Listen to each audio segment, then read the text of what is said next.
using data in real estate, and I feel it very often deals with, reading Marcus and Millichap reports or something like that, and that's valuable. But in my opinion, like data-driven investing is when you're more intuitive and kind of when you dip yourself into the data, you get your own intuition. You have an understanding of where things stand. And even in a simple sense, if you take markets and which markets have been the good ones and what are the appreciating ones, right? So if I go and I read a report or an article, okay, those are the 20 markets that are have done really great, or they're really favorable ones. And it's, then I'm going to move on to another, it's a different set. Welcome to the How to Scale Commercial Real Estate Show. Whether you are an active or passive investor, we'll teach you how to scale your real estate investing business into something big. Stefan Cvetkov is a former financial engineer. He managed $90 billion in derivatives, a portfolio he jointly managed with other colleagues. He's also a multifamily investor across several strategies and a real estate analytics speaker. He's also published his own metrics in the field. He's a managing partner at Papela Capital, a real estate investment firm. He is founder of Envy Analytics, and he's an investor-geared real estate analytics, or Envy Analytics is an investor-geared real estate analytics system. Stefan, welcome to the show. Thank you for having me, Sam. It's a pleasure. Oh, man, the pleasure's mine. Sorry if I butchered your intro there. That's a lot of different things you've got going on, and I'm honored to have you on today. Because I feel like you're going to present something we don't hear a lot about. But before we jump in really to the high level, or actually the get into the weeds on this stuff, can you briefly tell our audience where you started, where you are now, and how you got there? Yeah, so like you mentioned, I previously had a career in financial engineering, so derivatives portfolio management.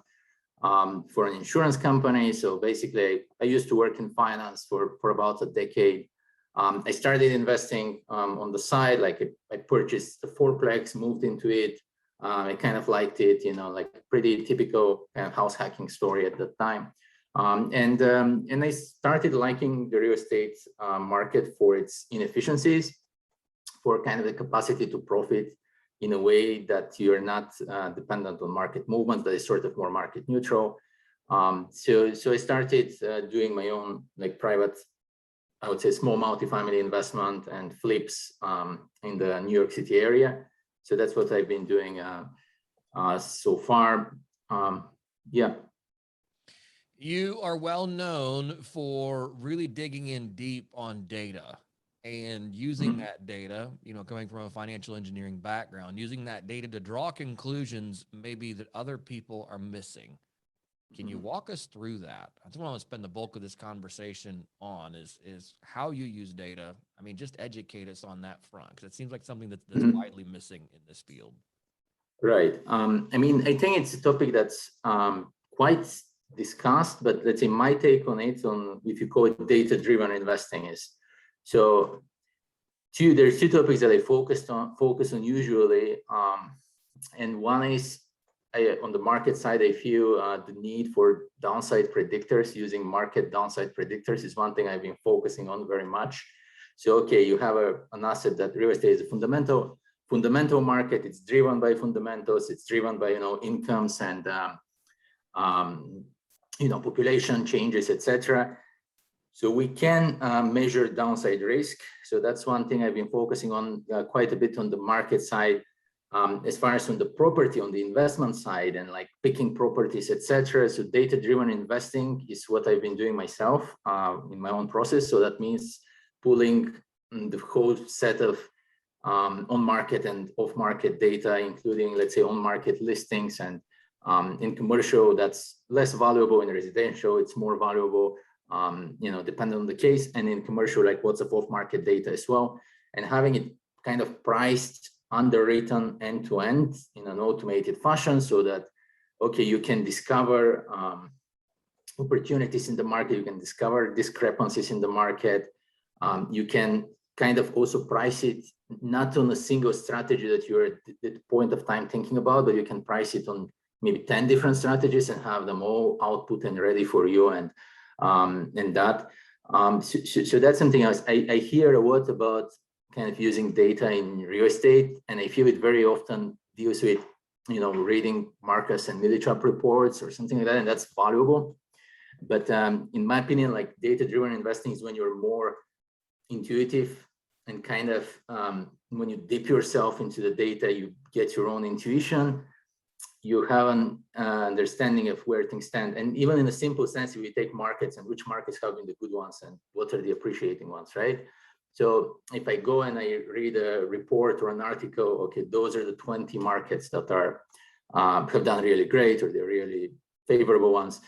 And it's, then I'm going to move on to another article. It's a different set. I don't know, it doesn't make sense. How do the two tie together? How does it reconcile? It doesn't actually make sense. So that's not data-driven.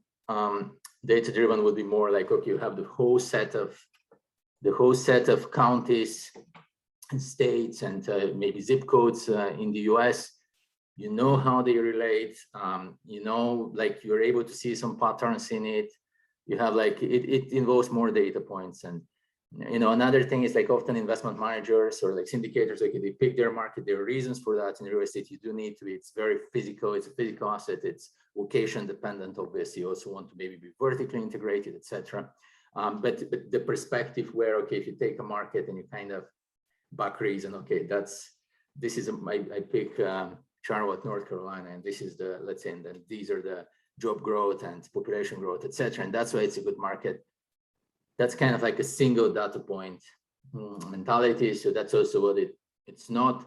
Also, another thing is it actually deals more with using actual data science rather than just analytics. And I have been to be frank, myself behind of some of those components because it's so much work.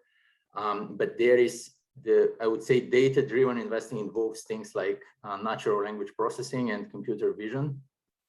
So for people in the audience, so what that means is, so natural language processing is a pretty old field. It's I believe it's over 50 years or more, but it has gotten like more applications from machine learning recently. So it's sort of being able to, process, like do textual classifications, like read, sort of have computers read the way humans read, in a way is the goal, like sort of automate this kind of cognitive function, if you will.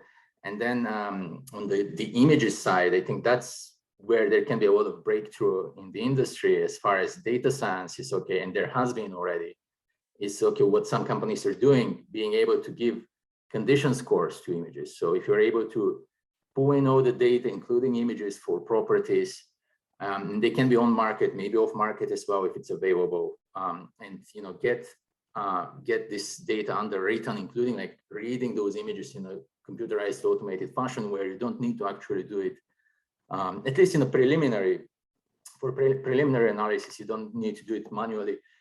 So that's another application. It's pretty broad, but the general spirit again is having end-to-end underwriting, computerizing, sort of automating not just human manual functions, but human intelligence, and kind of getting it in a very streamlined way. It's in a way what every business owner does, even if you think on the online marketing side or things like that, but kind of streamlining the investment process like that. There is applications in off-market. I know a lot of you guys are like you, Sam, I'm sure you would be interested in like, let's say commercial multifamily off-market. How does it help you for that? Like, for example, right? I mean, on the market side, it's somewhat obvious. Okay, you just have like more rigorous appreciation predictors and downside predictors. And down, let's say appreciation predictors, I would say, I mean, if one runs some kind of trend following, like machine learning models, that would be more advanced. But in the simple sense, what anyone can do is just literally take the prices, like counties in the US, compute autocorrelation. Autocorrelation is like the correlation of the current time, let's say T10 versus T9, of data, and let's say the changes, let's say the growth of prices last year versus the growth of prices this year. And what one would see, because I have done these studies, let's say on my end, one would see, okay, real estate is super autocorrelated and differently in different areas. If you take something like Alaska, it's negatively autocorrelated. So there is a negative trend, which is surprising, but that's like the only place in the US. So that means last year doing well in Alaska maybe is sort of a negative predictor to this year doing well.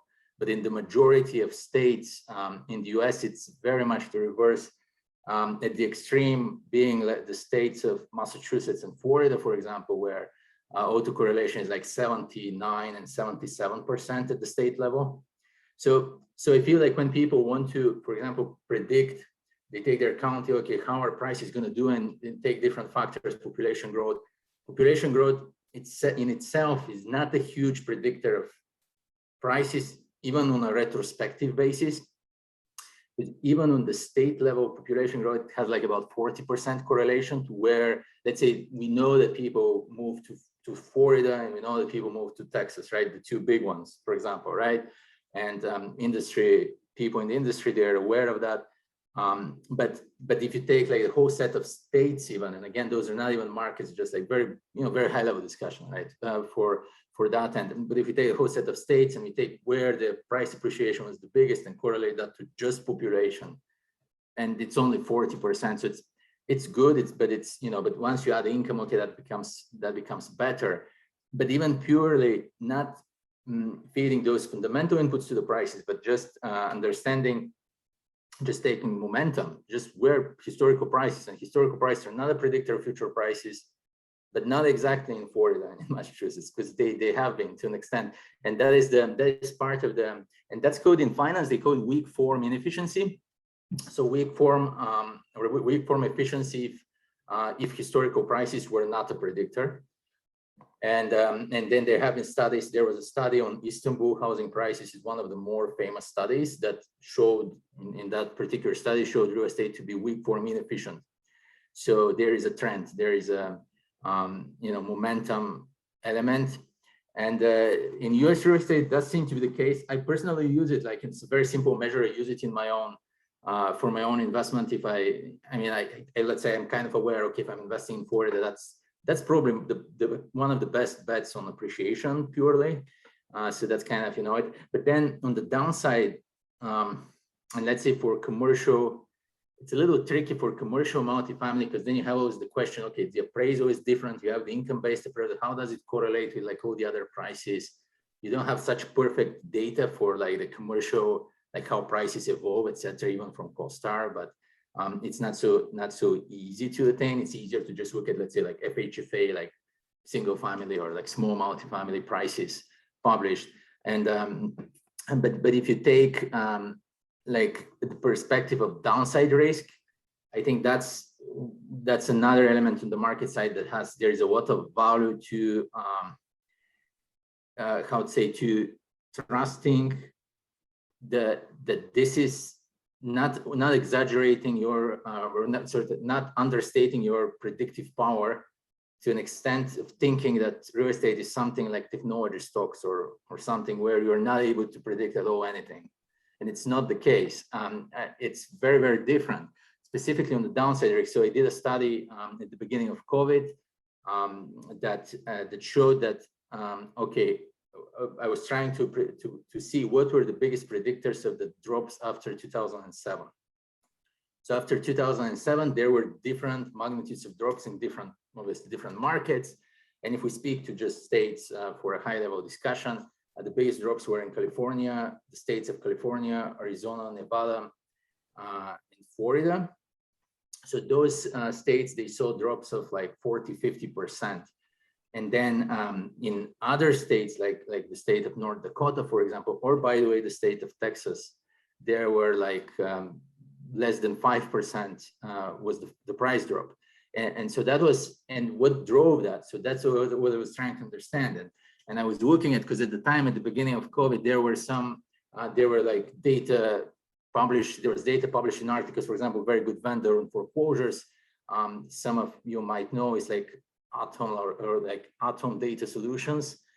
So they have like good foreclosure data, and they were posting, okay, these are the foreclosure counties and states in the US, and maybe they're more at risk if, potentially if we were to hit the market, which didn't happen, right? And the peak of the market, it didn't happen. Now we're at the new peak, etc. But that was at the time. And so I was trying to see, okay, has current foreclosure rates, have they been a predictor of downturns supposed to peak, or markets that maybe they're markets or states and counties that are more volatile, and that is driving, just they have a tendency for being volatile, or what's the Sharpe ratio?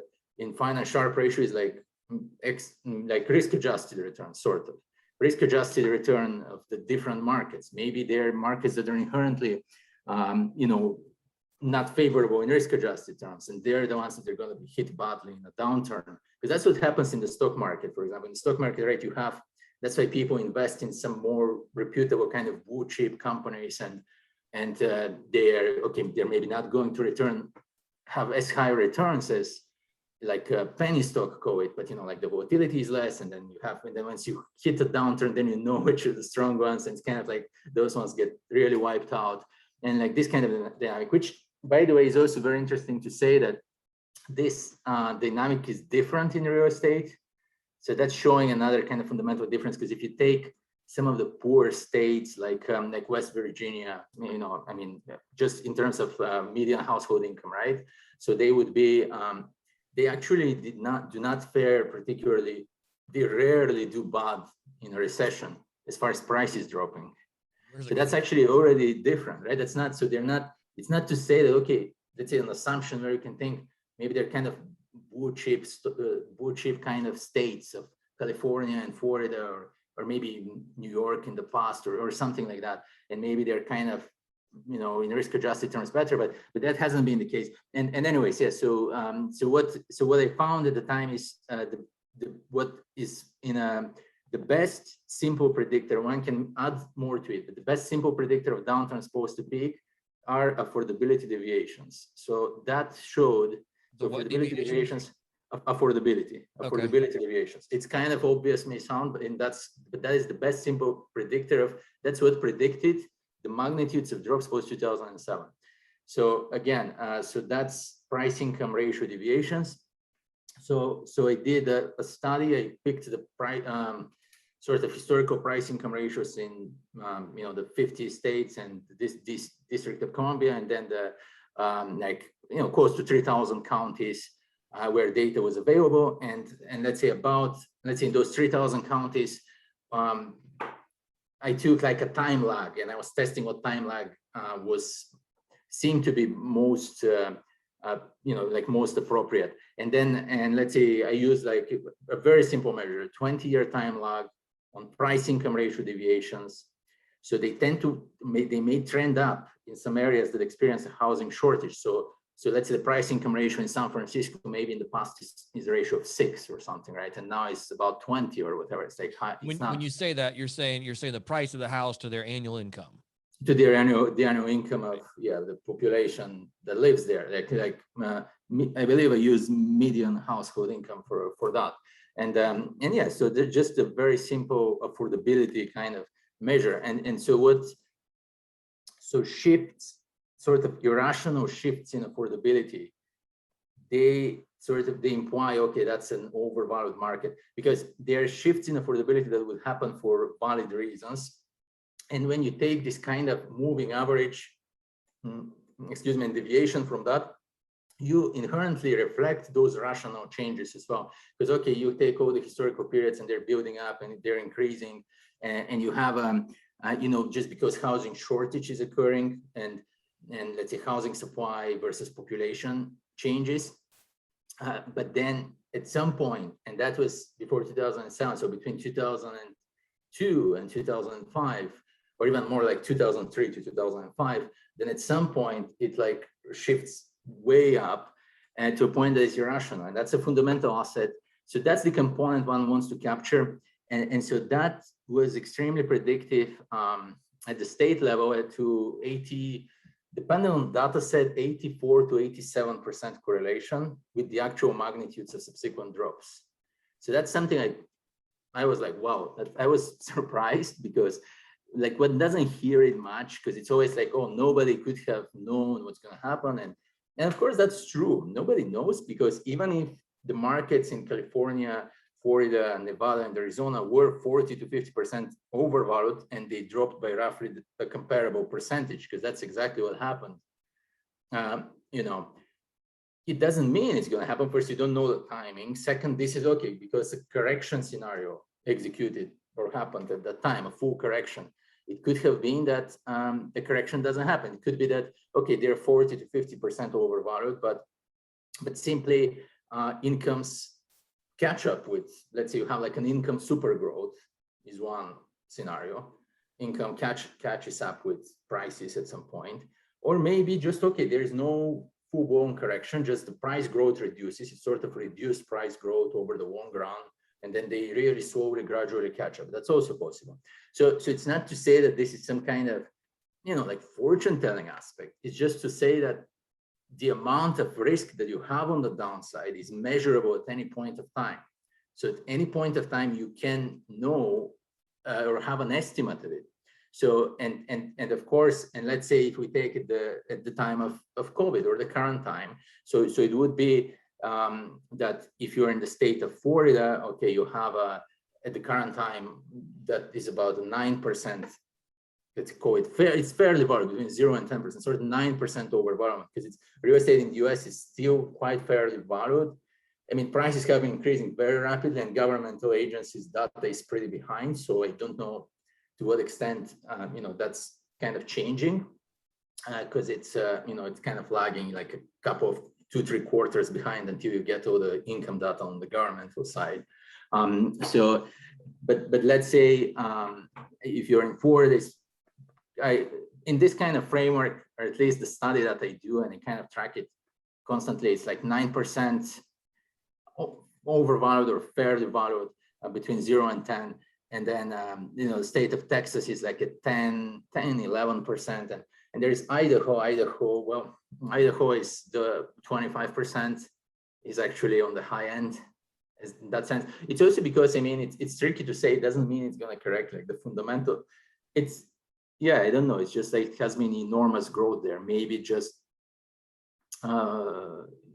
fundamentals are not catching up, or I'm not quite sure, but at the moment that's kind of what it appears, that okay, that's the strongest market, because, you know, many of you guys know Idaho has been the strongest market. And in fact, boy, if you listen to like Neil Bawa and guys like that, they're, you know, that's the top market in the US as far as price performance since the last fair valuation, I would say, which is around like 2010. And so that's like somewhat overvalued. And again, that's, so at any point of time, one can have a measure of downside risk that is not fortune telling, but that's simply, okay, if a correction happens, that's going to be your exposure. If a 2007 kind level correction was to happen, it's not going to happen necessarily. And if, let's say, you know, in Colorado, I believe it's like around 13 or 15% kind of overvalued. It's kind of pretty mild. It's not too major, but if a correction, let's say, was to happen, you have like some somewhat correspondent magnitude potentially for it, or at least it's more likely to happen in the regions that have the higher overvaluation than other ones. And especially like what was really notable in 2007, actually, just to mention, 2007 there were about 10 states which were undervalued, and so the most interesting to me was actually what happens in undervalued states. So like the state of Texas, which did incredibly well afterwards.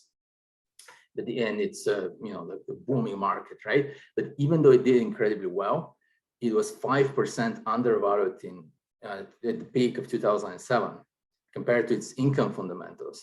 And the state of Texas dropped by only 4%. And so that was like very different. And actually, so across the 10 undervalued states, the average drop was 4% only. Now, across the overvalued states, the top 4, like I mentioned, the drop was like 40 to 50%. So it was it's a very different picture.